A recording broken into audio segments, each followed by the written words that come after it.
had a few questions about how the Clifftop strip mine coal tipple operated, so I'm going to go ahead and take some of it apart here and show you the inner workings of it here. I have a lot of pieces held on by magnets and pins, so I can get in and maintain it if I have to.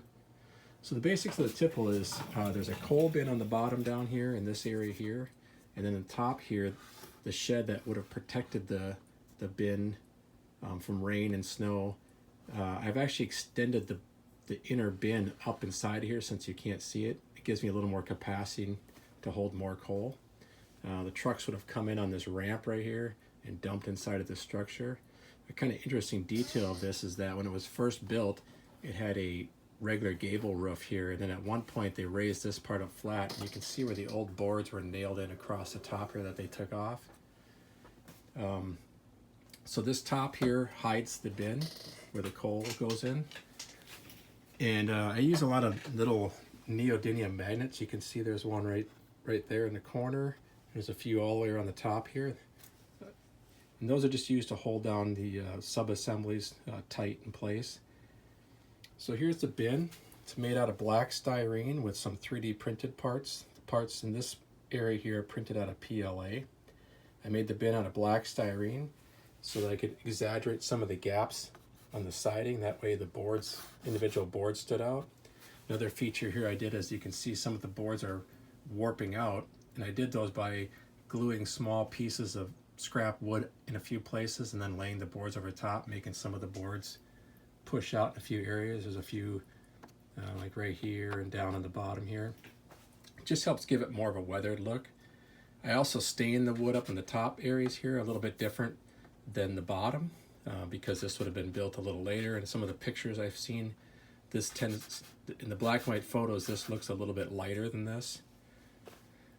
So back into the bin here. You can see I've got some pieces here to allow the wires for the servos to pass through the back wall. And then this back deck where the truck's back on is also held on with magnets. And that hides the wire chases I've made here. So there's a couple wire chases.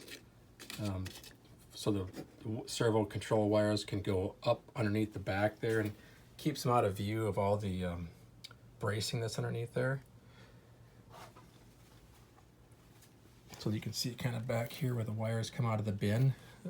And these pieces here, they turn down at about a 30-degree angle, so the coal obviously can't go back up inside and out the back hole there. These braces here just help reinforce the structure this way. Those are 3D printed. There's some strip wood bracing in here as well. These are just guides I made here to get the roof on straight. Made one at each end. These mini servos here, I've got, there's 8 of them on the front. So this wall here is also held on with magnets. We'll take the front wall off here and you can see all 8 servos there. When I first built this, I had solid rods here to attach the servo linkage down to the coal chute gate linkage. But what would happen is when the servo, if the gate bottomed out on a small piece of coal, the servo would constantly try to push the gate down. It would vibrate and make all kinds of noise. So by putting this kind of V bend in the spring wire, even if the gate does get stuck on a small piece of coal, the servo is safe. It won't burn out or overheat or make any noise. And the coal still stops flowing. I find that the coal really doesn't flow well till the gate's about a quarter of the way open. As we follow back down the servos down to the spring rod here, you'll see it attaches at another little fulcrum point here. And what I've got here is another cover that's held on again with some small magnets. And you can see how the second rod goes through that top bracing on the bin here, and I've got little small brass rods through there. This is steel music wire, and this is also steel music wire. And the brass rod just helps it move through the wood more smoothly.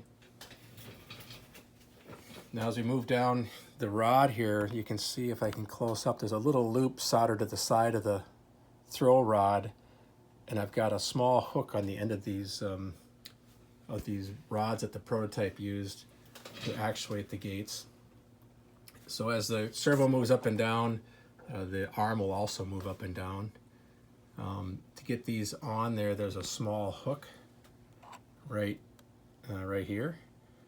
And if I need to maintain these, I just bend this wire up and I can push the hook down.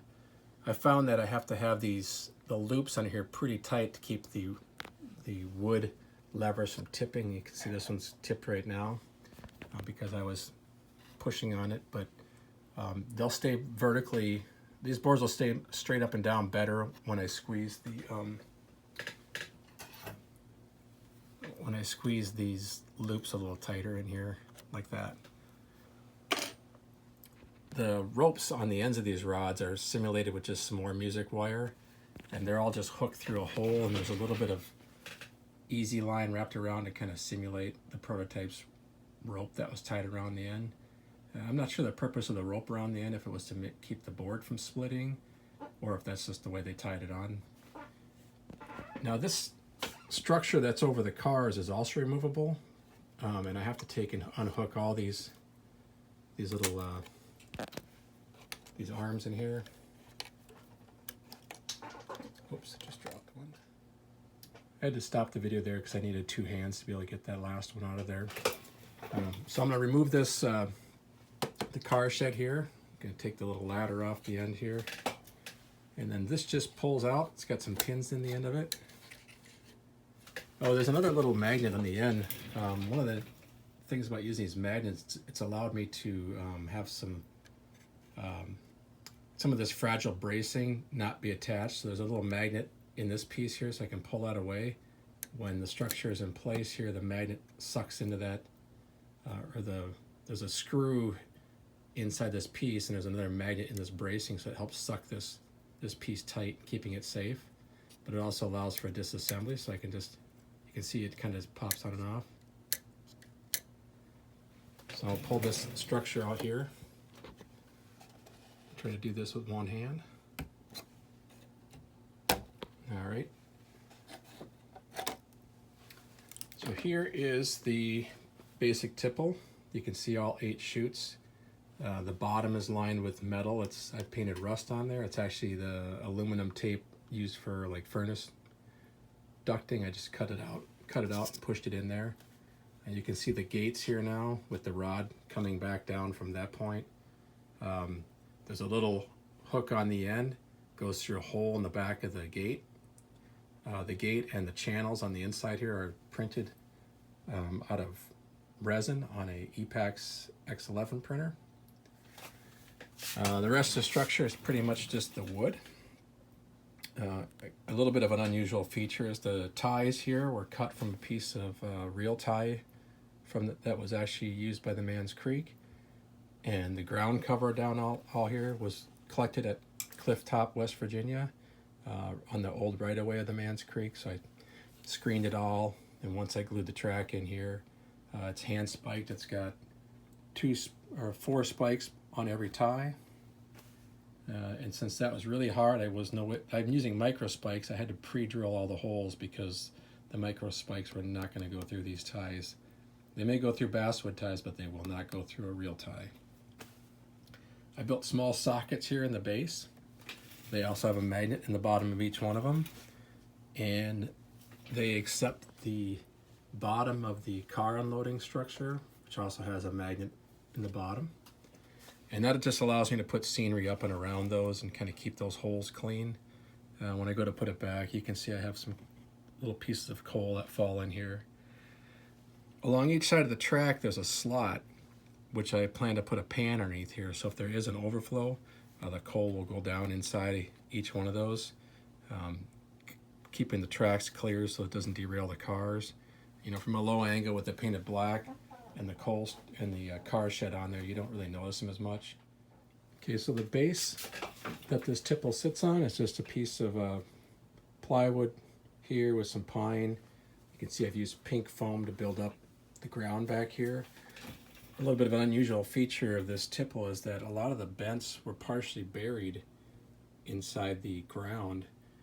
And to do that, what I really did is I made the scenery about a 1/2 inch lower than the finished surface of the scenery.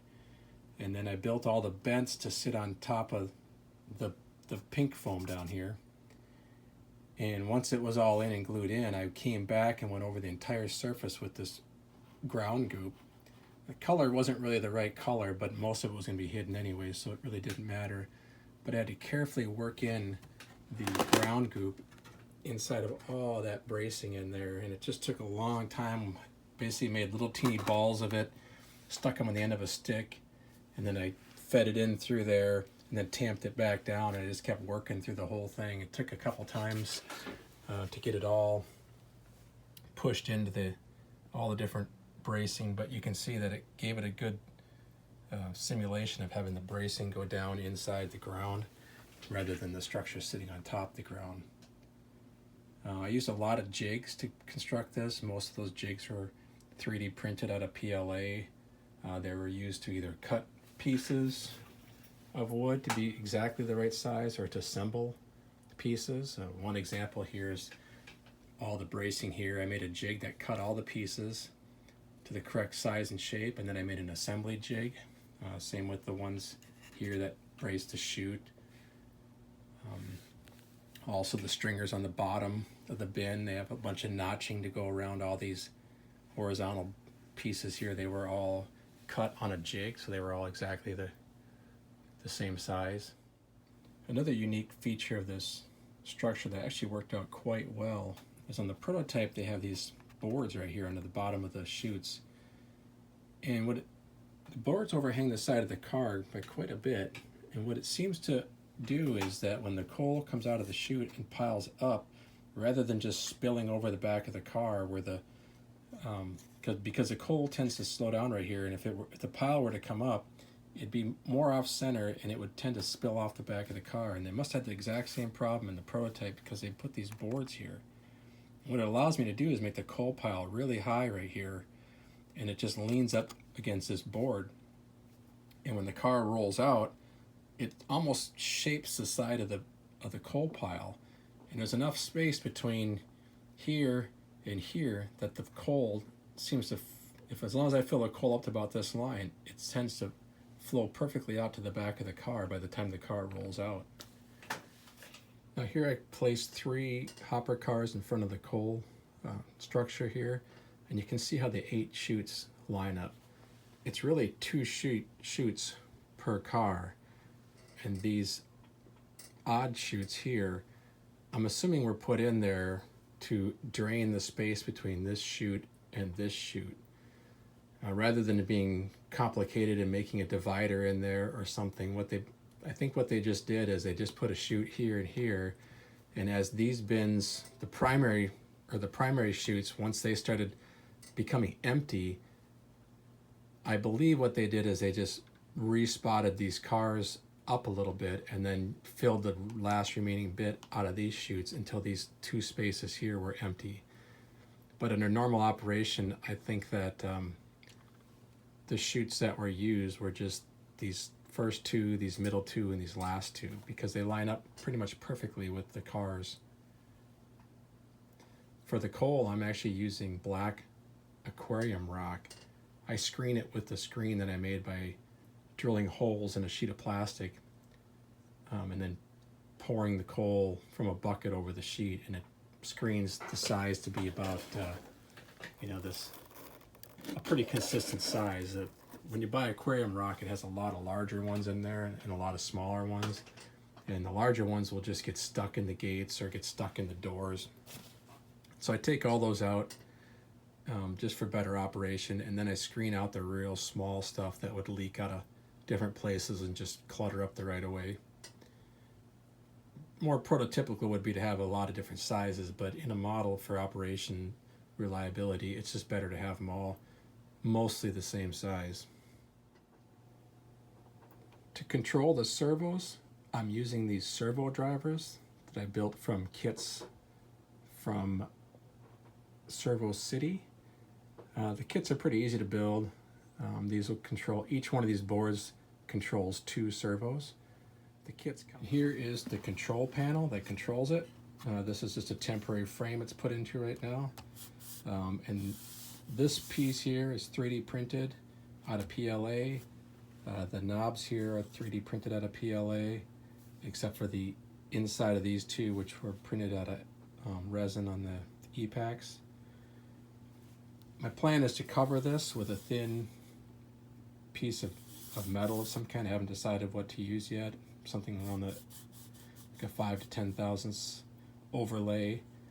I'd like to do something where it's etched maybe with some numbers up on top of here. But for now, this is just works fine for testing it. You can see the return springs. Inside of here are the slide pots that I bought. And then I 3D printed some retainers in here, and then some cable retainers, and then some spring retainers right there. The springs are just simple springs I got at Lowe's. There's a little wire that I make 2 loops at the end. There's a hole drilled through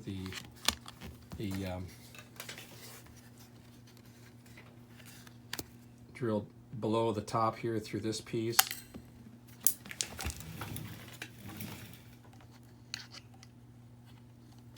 Now this here is one of the safety knobs. I have 2 of these on here, and what they are for is they go to